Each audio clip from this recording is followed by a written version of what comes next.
Halo Budum, selamat datang kembali di channel YouTube aku KB. Dan untuk video kali ini seperti biasa akan ada recap weekly untuk MPL Indonesia season yang ke-10.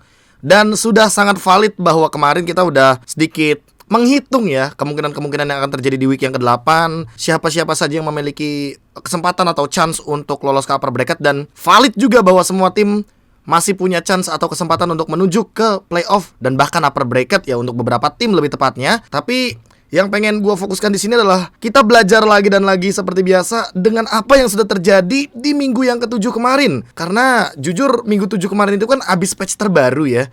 Jadi ya pasti ada beberapa hal yang mungkin akan kita dapatkan di video kali ini. Terutama untuk alternatif Balmond, karena kita juga udah pernah tahu rata-rata ada di Amon. Ya karena di Road tidak begitu efektif sepertinya kalau misalkan mau disandingkan dengan Balmond yang emang efektivitasnya untuk farming di jungle sangat cepat. Makanya kita bakal start dari match yang pertama sampai dengan match yang terakhir dari hari Jumat sampai dengan hari Minggu. Seperti biasa juga aku akan membacakan untuk hasil dari pertandingan di week yang ke-7. Dari hari yang pertama ada Alter Ego Esports yang menang melawan Bigetron Alpha 2-0 dan ada Geek Farm yang secara mengejutkan menang melawan Aura Fire 2-1. Selanjutnya ada Bigetron Alpha yang juga melumpuhkan sang landak 2-1. Araki Hoshi menang melawan Alter Ego dengan skor 2-1 game ketat, serta EVOS Legends yang harus bernasib sama seperti Aura Fire ketika bertemu dengan Geek Farm harus menelan kekalahan dengan skor 2-1. Rebellion Zion di satu sisi lainnya ternyata mengkokohkan diri dengan mengalahkan Sang Raja 2-0 tanpa balas. Gak cuma dikalahkan oleh Geek Farm, ternyata EVOS Legends yang menang di leg yang pertama harus dikalahkan atau dibekuk juga oleh Onyx Esports dengan skor yang sama 2-1. Dan inilah dia hasil atau standing sementara atau klasmen sementara yang bisa kalian screenshot, kalian lihat, dan bisa kalian duga-duga juga kira-kira siapa yang akan lolos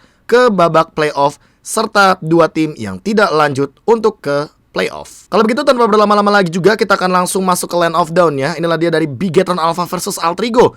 Kita akan sedikit mempelajari tentang bagaimana patch terbaru ini mengubah Alter Ego. Yang sebelumnya kan kita kenalnya kayak Alter Ego kena nerf gara-gara patch terbaru.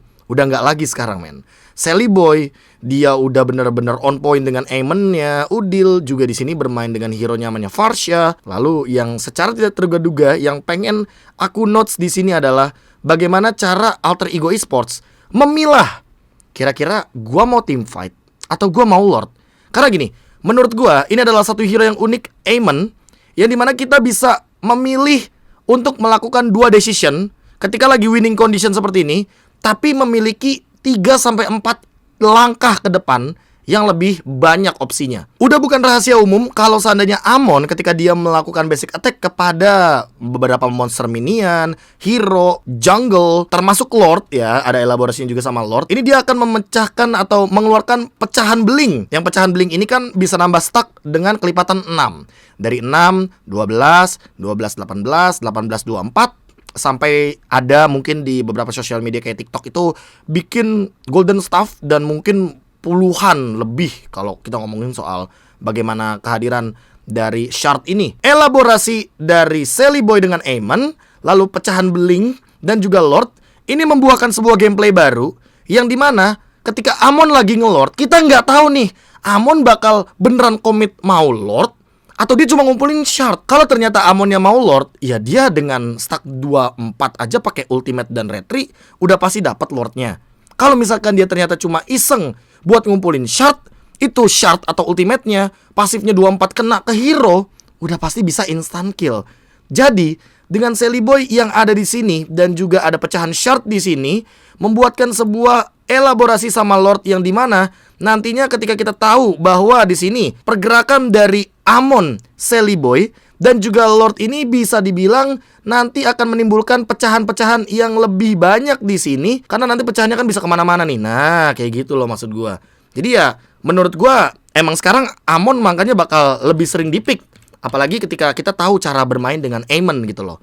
Dan di game kali ini teman-teman bisa lihat decision yang dibuatkan oleh Sally Boy, mencari target, shard, dilempar. Dia nggak pernah sayang sama ultimate. Kenapa? Karena mencari shardnya gampang. Ada Lord, tuh pecahannya pada jatuh kan. Oke, 2 kali jatuh, 12 stack, 18 stack. Itu udah 18. Dan dicari lagi. Sorizo, jatuh lagi, 18 stack anggaplah. Jatuh lagi, 24 stack mungkin.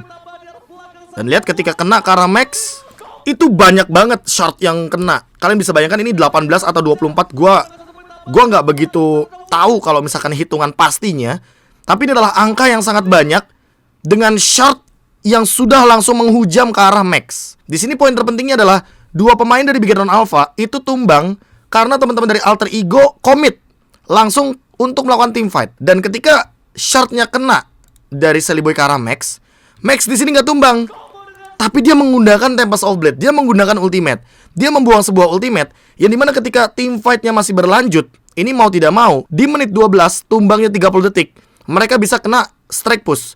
Apalagi ketika teman-teman melihat di minimap, ini ada banyak wave minion untuk teman-teman dari Alter Ego sehingga mereka bisa langsung menyelesaikan gamenya.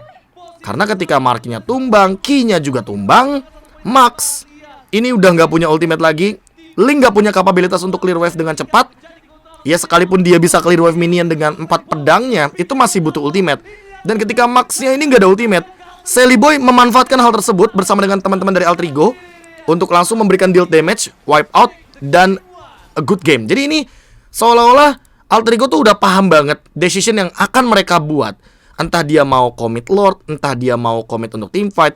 Tapi dari decision yang mereka buatkan tadi ya, ketika emang mereka ada di area Lord, itu adalah decision untuk team fight. Ketika memang Sorizo-nya setengah darah, tumbang, Moreno juga maju, ternyata nggak punya escape ability lagi, Max-nya nggak punya ultimate lagi.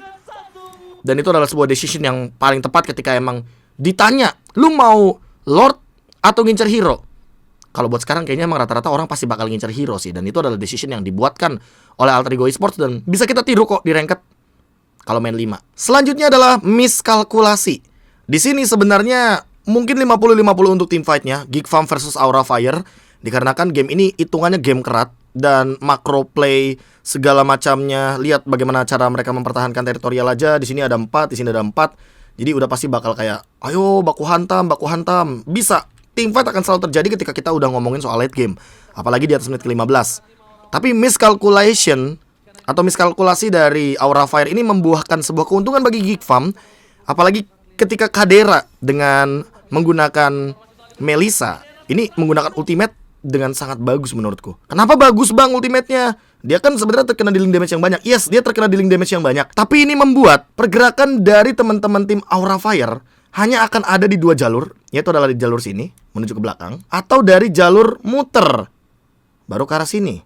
Karena Vesager di sini udah pasti bakal ditahan sama Elzura dan juga sama teman-teman dari tim Geek Farm lainnya. Karena ini adalah perfect ultimate untuk Melissa di dalam rumput dan di deket gang sempit. Jadi bakal kepantul-pantul dan Fluffy memilih jalur ketika emang ultimate-nya udah selesai untuk melakukan backstep ke arah teman-teman dari Geek Farm. Namun dengan miscalculation yang terjadi dari teman-teman Aura Fire, Geek Farm memaksimalkan hal tersebut, cover dari Baloyski dan juga Luke dengan taunt-nya. Lihat, Luke menahan Fluffy, di knock up, di taunt, dan bahkan ini Muddles-nya kena banyak banget pemain dari Aura Fire sehingga menahan 3 pemain dari Aura Fire. Dan mereka tidak bisa mengejar karena kita tahu Muddles ada slow evac-nya. Dan itu tidak bisa lepas ketika memang mereka masih ada di dalam area Muddles-nya sendiri. Sehingga langsung dibalikan, Godiva tumbang, Fluffy juga terancam, Vesager dipaksa untuk mundur, Kabuki down. Dan ini adalah efek domino yang terlalu banyak.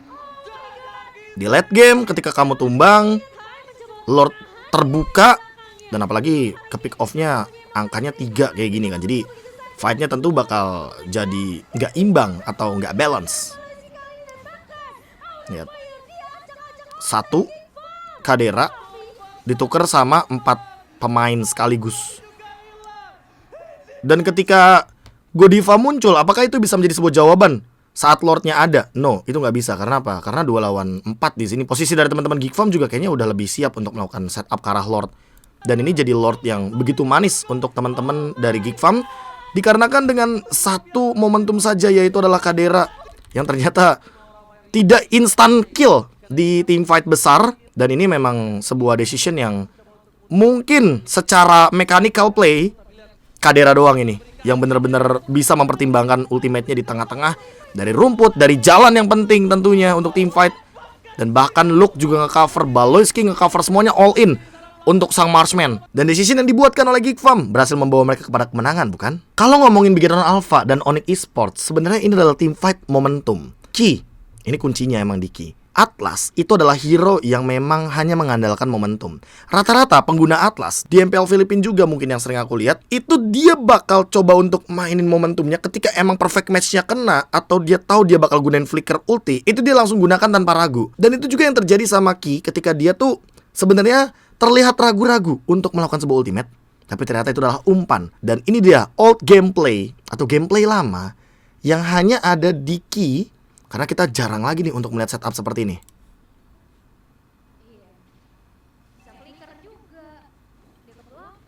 Lihat ya, Atlas loncat, ngasih efek slow, bup, langsung loncat.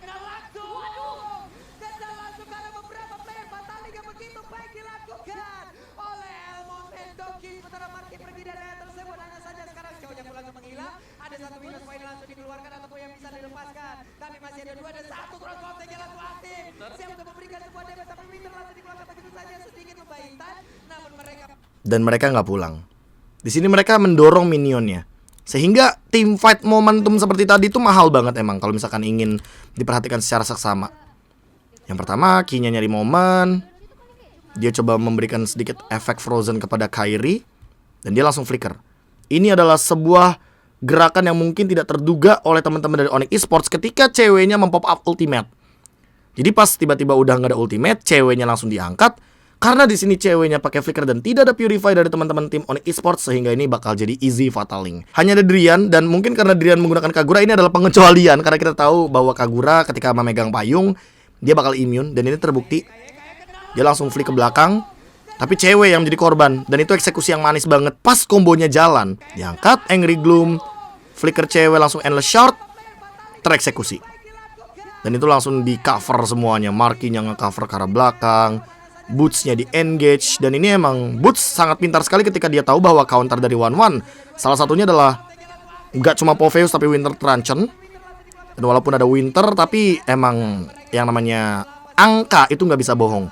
4 lawan 2, dalam keadaan Kairinya juga bener-bener sekarat banget, dipaksa untuk mundur, gak ada ultimate. Drian juga gak punya ultimate, dan mereka langsung endgame.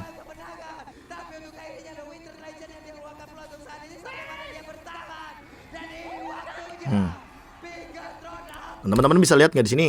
Sebenarnya ada beberapa hal juga yang pengen gua notes, bahwa inisiasi teamfight late game itu emang tidak bisa diprediksikan kapan akan muncul. Salah satunya dengan Ki yang ternyata dia nggak cuma memberikan efek kejut doang kepada Kairi, tapi ini juga memberikan efek kejut kepada cewek dan juga Drian, yang mungkin mereka belum siap untuk teamfight.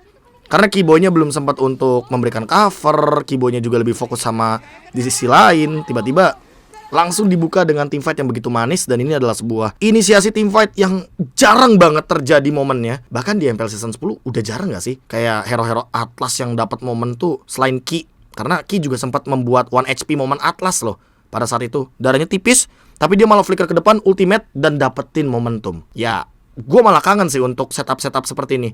Dan gue berharap nanti entah di week yang ke-8, entah di playoff, akan ada lebih banyak romer-romer yang memainkan momen seperti ini. Atlas kah, Kufra kah, Ruby tuh, Wijanarko nanti kita bahas ya. Dan masih banyak hero-hero momen lainnya yang mungkin akan muncul lagi nanti di week yang ke-depan dan juga playoff. Selanjutnya adalah cara push dari RRQ Hoshi yang sebenarnya bisa kita implementasikan di dalam ranked dengan tugas XP laner yang begitu kompleks. Bakal kita fokuskan untuk di map aja ya. Nih, yang pertama adalah, misal kita mau mengincar objektif di arah top lane seperti RRQ Hoshi. Yang kita lakukan sebagai EXP laner, tolong fokus ke EXP lanernya aja ya. Kayak Esmeralda berarti. Yang pertama adalah clear tanggung jawab kamu. Clear lane, cek. Habis clear lane dia ke mid. Dia coba untuk memberikan sebuah presence atau kehadiran. Coba invasi jungle, cari informasi siapa-siapa aja yang terdorong di area jungle. Hayabusa sendiri, Cloud sendiri di atas, Leo Murphy di zoning sama Finn, dan Esmeraldanya menemukan Baxia di sana. Sehingga ketika Esmeraldanya udah ketemu sama Baxia, otomatis di sini ada informasi bahwa oh, di bawah kosong. Sehingga tersisa beberapa pemain di mid lane, jungle, dan di area atas. Sehingga ketika di jungle-nya udah ketahuan, di mid lane-nya juga ditahan sama R7. Teman-teman boleh lihat nih di area tengah. Itu kan R7 kan main sama Pai, sama Udil di area mid. Sehingga untuk kuantitas di area top lane, ketika RRQ Hoshi hadir dengan 4 pemain yang tidak ada backup dari Nino, yang dimana Nino sendirian di sini. Jadi mau tidak mau otomatis RRQ Hoshi langsung menutup satu turret penting di area top lane, objektif penting untuk menambahkan pundi-pundi gold. Padahal di sini point kill dari RRQ Hoshi kalah. Sehingga dengan 2 turtle, 2 turret di sini, RRQ Hoshi ingin lebih banyak goldnya ketimbang point killnya, karena memang yang mereka hadirkan itu adalah permainan objektif. Sehingga ketika di top lane-nya ini kan tadi udah ada 4 pemain RRQ Hoshi yang mendapatkan informasi bahwa formasi alter ego ini lagi nggak komplit. Yang 2 di mid, yang 2 di jungle, yang 1 cuma di atas, bawahnya kosong. Sehingga bawah 1 nggak bakal ke-push, otomatis karena asumsinya. Yang kedua, atas nggak bakal bisa di-defense karena 4 lawan 1 udah pasti bakal kepotong. Dan kalau misalkan ada backup dari Alter Ego Esports, yang ada 4 lawan 3 team fight-nya, jadi tetap menang RRQ Hoshi karena angkanya lebih banyak. Sehingga setelah 4 di atas tadi berjalan bersama-sama ke dalam area teritorial mid, disinilah baru nih sebuah decision baru bisa dibuahkan. Entah R7-nya stay di mid, atau dia bisa ke bawah karena Clay dan Finn udah hadir juga, udah muncul di map, dan jadi lebih banyak opsinya untuk melakukan sebuah push. 1 jaga di atas, 1 coba clear bawah, dan jadi formasi baru lagi. Jadi menurut gue di sini RRQ Hoshi menimbulkan sebuah gameplay makro push yang luar biasa, karena memang mereka terstruktur sekali lebih tepatnya dengan bagaimana mereka membiarkan R7 clear di bawah, terus top lane-nya coba di press. Dan dari sini aja sebenarnya Nino udah tahu kalau dia tuh terancam. Sehingga ketika dia melihat Skylar, Albert, Clay, loh kok rame, dia keluar ulti, keluar sprint pula, langsung ditutup begitu saja turretnya. Dan midnya masih benar-benar di zoning. Teman-teman bisa lihat di map bahwa di sini R7 memegang sekitar 3 sampai 4 pemain dari tim Alter Ego untuk tetap dipantau nih informasinya. Gue baca pergerakan map lo, kayak gitulah bahasanya. Kalau misalkan sebagai EXP laner dan ingin melihat skema besar dalam sebuah team fight. Untuk match Geek Fam versus EVOS Legends, aku lebih spesifik untuk spesialnya Janna Cute dengan kalkulasi damage yang mungkin kita juga akan kaget nantinya dengan Aemon, yang apakah dia ini lebih dari Balmond? We'll see. Tapi Aemon emang kalau misalkan dengan build kayak gini ya, Genius One, terus ada Feather of Heaven, Calamity Reaper, dan juga Holy Crystal. Dengan buff, artinya dia memiliki sekitar cooldown 25%. Dengan cooldown 25%, lalu damage dealt dari Holy Crystal dan Genius One serta sepatu penetration, apalagi dia punya attack speed yang tinggi, otomatis untuk ngumpulin shard atau pecahan beling di area lordnya tuh lebih gampang lagi. Dan damage-nya ini gila sih. Lu instant lord tanpa retribution, dan semua orang kayaknya udah boleh sih memperhatikan bahwa Aemon ini adalah salah satu sosok yang cukup berbahaya. Apalagi kalau misalkan pemainnya benar-benar mengerti cara mengumpulkan shard. Dan inilah dia kebingungan ketika lawan kalian Aemon. Kalian mau commit lord atau mau team fight sih sebenarnya nge-lord itu. Dan itu lihat, retri masih ada. Wah, retrinya masih ready. Darah lordnya lihat ya, 5.500 dan langsung hilang. Coba kita pelanin kali ya, biar mungkin lebih jelas atau lebih detail. Nih, shard 15.000, 13.000, 11.000, 6.900, 5.800 bahkan, dengan shard yang begitu banyak, instan untuk didapatkan oleh teman-teman dari Geek Fam. Dan ini untuk kontesnya, Sutsujin masih level 14, Janna Cute udah level 15, jadi sangat tidak bisa melakukan kontes, apalagi ketika memang darahnya 5.000. Siapa yang expect tiba-tiba ketika 5.000 darah itu langsung hilang lordnya ditelan bumi. Dan ini benar-benar sebuah shard yang begitu banyak atau pecahan beling yang begitu banyak. Dan mungkin boleh kali ya kita masukkan Amon ke dalam tier S untuk jungle di samping Balmond, dan mungkin di samping Akai juga lebih tepatnya. Karena memang kalau untuk Link dia situational banget. Dia harus menangin dari early game, dia harus manfaatin bagaimana rotasi cepatnya agar dia bisa memenangkan sebuah pertandingan. Dan ini adalah lord yang begitu mahal, dan itu langsung bisa dibilang end game. Karena memang teman-teman dari tim EVOS Legends under banget. Undernya sangat jauh sekali. Dan sehingga ketika fight terus terjadi, gap goldnya juga terlalu jauh, minion dimanfaatkan, pick off terjadi, 5 orang masih survive, apalagi ada Matilda. Jadi main tarik ulurnya pun berhasil. Winter immortal, Janna Cute, dan dia masih hidup. dibalikin sama Luke. Endless Shard ngusir Pendragon karena tiba-tiba dia seperempat darah hilang. Dan Tas nggak bisa clear wave karena nggak ada Blazing Duet, sehingga good game. Itulah dia yang terjadi dengan Janakyut yang mempertimbangkan sekali bagaimana nggak cuma kalkulasi tapi ternyata timing untuk memberikan Winter dan juga membeli ke arah satu buah Immortality yang hadir agar Geek Farm bisa melakukan sebuah serangan balasan atau bahkan mengcover dirinya agar tidak tumbang. Harus diakui bahwa Rebellion Zion adalah tim yang sangat kuat untuk team fight. Sehingga ketika Ruby adalah salah satu power spike yang dari roamernya Wijanarko ini suka banget, Rebellion Zion gue makin suka juga dengan decision yang mereka buatkan. Jadi nggak cuma hero power, tapi decision atau keputusan yang mereka pilih antara mau Lord atau team fight. Dan mereka, Rebellion Zion, itu benar-benar memiliki decision atau keputusan yang mirip sama Alter Ego waktu mereka lawan Big Run Esports. Dan ini yang terjadi. Ini ada Balmond padahal mereka bisa kontes Lord.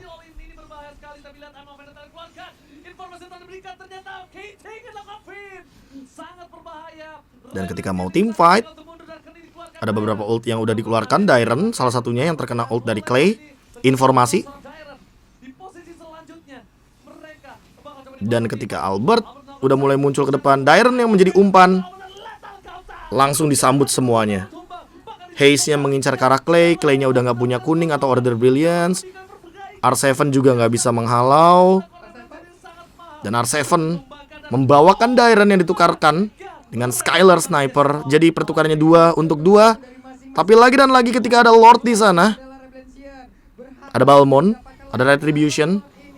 Itu decision yang bagus banget untuk mengusir teman-teman Ararakyoshi keluar dari area Lord. Rebellion Zion di sini untuk team fight-nya sebenarnya sangat mengandalkan sekali Dairon karena memang dia adalah menjadi mata untuk mendapatkan informasi dari R7, Finn, Albert, bahkan Clay juga di sini mendapatkan informasi dari Dairon semuanya. Nggak cuma itu, di sini juga ada Skylar. Dan ini adalah informasi yang lengkap bahwa mata dari Dairon mengincar kepada 5 pemain dari RRQ Hoshi. Di sini RRQ Hoshi cukup terbagi dari fokusnya karena Wijanarko tiba-tiba langsung maju ke arah depan dan memberikan sebuah efek stun di follow up. Dan juga di belakangnya Haze-nya ini benar-benar dalam keadaan yang free hit, tidak tersentuh oleh siapapun. Dan Swallow yang dia lakukan setelah dia menyelesaikan Ultimate Order Brilliance karena nggak ada immune evac lagi adalah dia mengumpat di area rumput demi langsung membantu teman-temannya, terutama untuk Fearless, melakukan sebuah Lord. Pertukaran XP untuk XP wajar, sehingga fightnya imbang. Tapi untuk objektifnya diamankan sama teman-teman dari Rebellion Zion tanpa adanya kontes di sini. Dikarenakan untuk Balmond instan.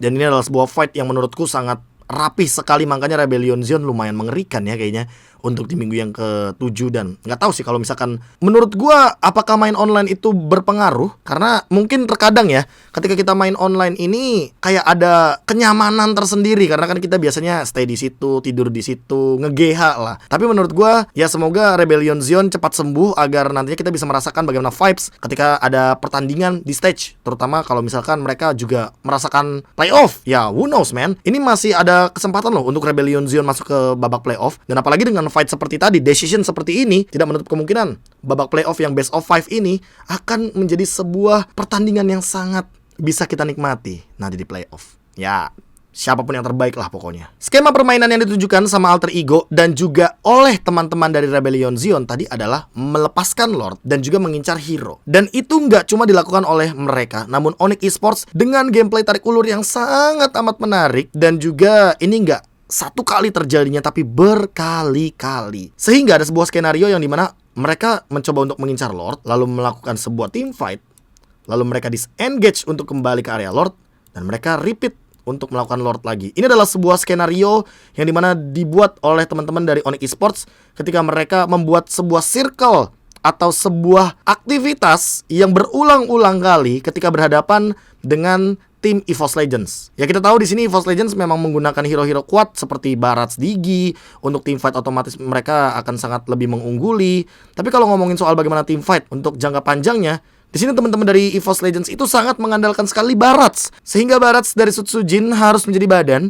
Namun di satu sisi lainnya juga harus berhadapan dengan cewek, yang dimana ceweknya sendiri ini adalah Lilia yang bisa melumpuhkan kaki dari Barats sehingga dinosaurusnya tidak bisa berjalan dengan bebas. Terus gimana bang aktivitas Onyx Esports yang lo maksud? Lihat ya, mereka Lord start lebih tepatnya.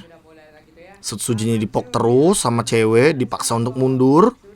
nggak punya healer, sehingga susah untuk mengcover damage dealt yang keluar dari Lilia.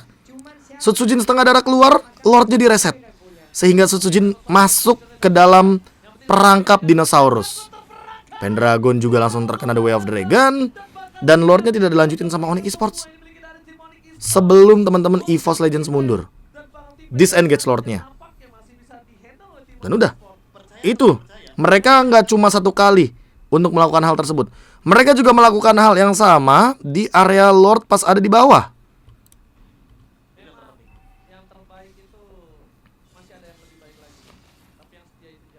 Nih, lihat ya.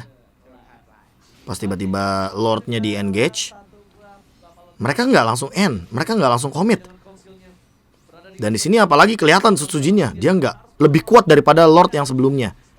Alhasil, ketika Sutsujinnya mencoba untuk maju, ceweknya malah memanfaatkan hal tersebut. Lordnya direset, damage dealt-nya diberikan, dan lagi-lagi Kairinya bermain dengan gameplay tarik ulur. Semua damage dealt-nya masuk. Habis Sutsujinnya down, langsung follow up Kara Clover.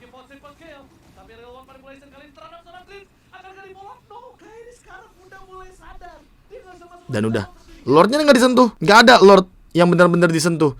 Sehingga ini adalah gameplay tarik ulur yang memanfaatkan Lord sebagai umpan. Kalau kita ngomongin tadi alter ego sama ya mungkin Rebellion Zion deh, kita ambil contoh dan kita implementasikan di rank, itu mungkin masih bisa. Menurut gue masih bisa ya, karena ya abis lu teamfight, push. Abis teamfight, Lord, itu masih bisa.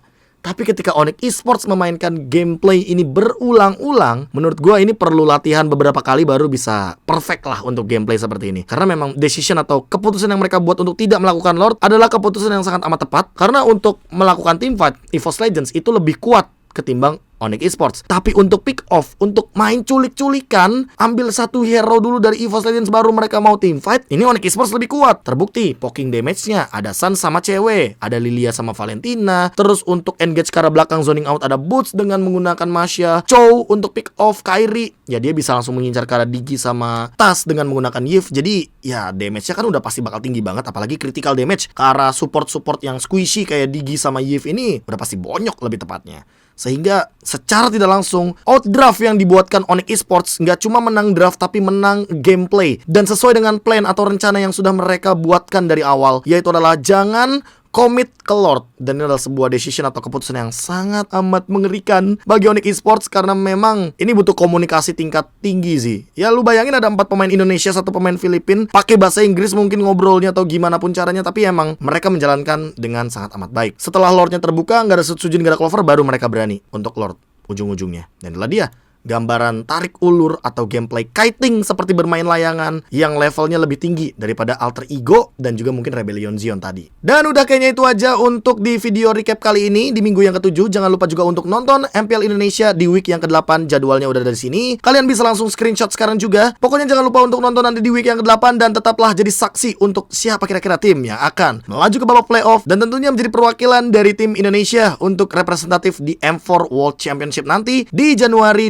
2023 tanggal 1 sampai dengan tanggal 15. Aku KB, mohon pamit undur diri, sampai jumpa lagi di video-video selanjutnya. Jangan lupa bahagia. Dadah.